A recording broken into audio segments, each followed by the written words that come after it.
So we've been talking about that split among Republican members of Congress, specifically as it relates to what's going to go down tomorrow. And that split looks a lot like the Grand Canyon today. You got a little more than 24 hours until those fireworks erupt over on Capitol Hill. More Republicans making clear where they stand on plans by some to oppose the Electoral College vote certification, making no secret about temperatures running high. That includes Georgia Senator Kelly Loeffler, with her re-election in the balance today, planning to support the objection. Among those on the other side, Senator Shelley Moore Capito saying, quote, "Our democracy permits enjoying electoral victories, but its survival requires accepting defeats." And Senator Rob Portman says, "I cannot support allowing Congress to thwart the will of the voters." Senator Kevin Cramer raising kind of a similar concern, taking an issue with what he says has become a litmus test for supporting President Trump. Joining me now is Republican Senator Kevin Cramer of North Dakota. Senator Cramer, thank you for being back on the show. Good morning to you. Good morning. Happy New Year, Hallie. Good to be with you. Happy New Year to you as well. So pull back the curtain a bit. How did you reach your decision not to object to the certification? I don't think I'm speaking out of turn to say you're somebody who is close with the president. You are considered very loyal to him. What was your decision-making process here? Yeah, so, Hallie, it was brutal, to be honest with you. I mean, I considered lots of things, listened to a lot of North Dakotans, continued to do my talk radio appearances. In fact, we'll do a couple of them right after this show back home. But at the end of the day, there are two things. One is my conscience is captive to God, and my oath is to the Constitution of the United States. With respect to the people that I work for, the people of North Dakota, I've heard from people on both sides, clearly a louder group and probably a majority from the side that wants me to object. But if I can't reconcile that with both my conscience and the Constitution, then my obligation is to the Constitution. In my view, in my reading of the Constitution, I carry my little pocket Constitution around, there is no role for the Congress to object to the electors. In fact, it's quite clear in the 12th Amendment that the role of the Senate and the House in joint session is to count the votes that are presented by the states. I've spent 8 years in Congress fighting principally for states' rights. So for me, while it wasn't an easy emotional decision, is intellectually a fairly easy decision for me. You said you heard and you spoke with constituents. You heard from them. What about hearing from President Trump, say, or anybody over at the White House? Did you hear from them trying to convince you to do the opposite and to object? Yeah, actually, Hallie, that's a great question. And I think people would be surprised to learn that I have not.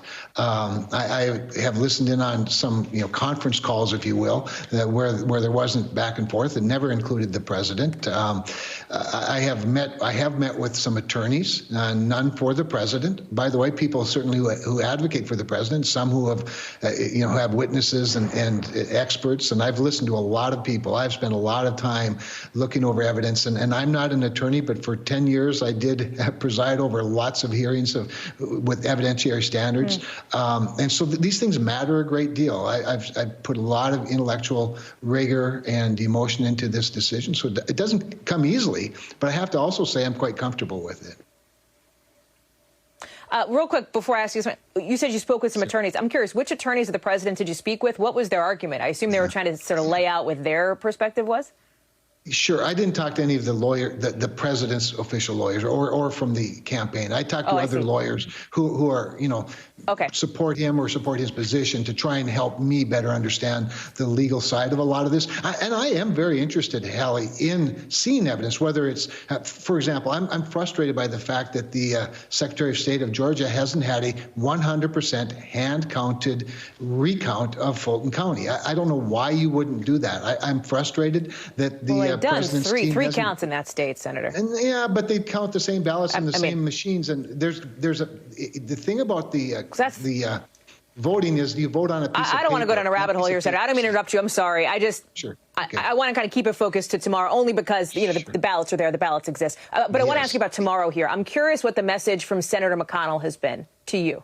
Yeah, important point there, because Senator McConnell has been very respectful, and he always is, of every Republican senator. And he's made it very clear that this is a vote of conscience. We may never, and he said this, we may never cast a more important vote in our history. It depends on how many acts of war that might be in front of us. But he's been very respectful. He said he would not judge any member who made any decision, regardless of their decision on this. Obviously, he'd like to have unity, but, there aren't very many wimps in the United States Senate. And people that can disagree on a reading of a Constitution or their obligation or the standards of evidence, whatever it might be, are still no less Republican because they vote one way or the other. He's been very respectful and encouraging, quite honestly.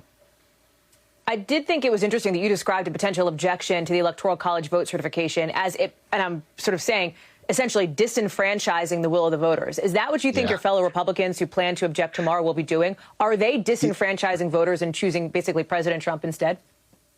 It's a great point, because we don't have the option of choosing President Trump instead, because there's not another slate of electors. So really the objection, and I think, and I don't want to speak for any of them, but I've listened to enough of them to know that they're trying to make a point as much as anything. I think they all know this isn't going to, cause the election to flip. But I think they see this as their only form to wage. Well, that's interesting. They all know that this isn't going to flip it. So why are they doing this? Is this 2024? Well, I'm not going to impugn the motives of any of them unless they say it themselves. So I don't know what motivates them, but I take them at their word, whether it's Josh or Ted or any number of them. Some of it might be juxtaposition. I think a lot of it, Hallie, is a response, a legitimate response to the overwhelming concern by their constituents. And I hear the same thing. I just came to a different conclusion based on the things I weigh. But coming from a small red state, the Electoral College is really, really important to us. And I'd hate to have another state disenfranchise our voters someday and overturn an election contrary to what my voters want. Senator Kevin Cramer explaining his decision-making process. Senator, I appreciate you coming on the show. Thank you very much for your time, and Happy New Year to you.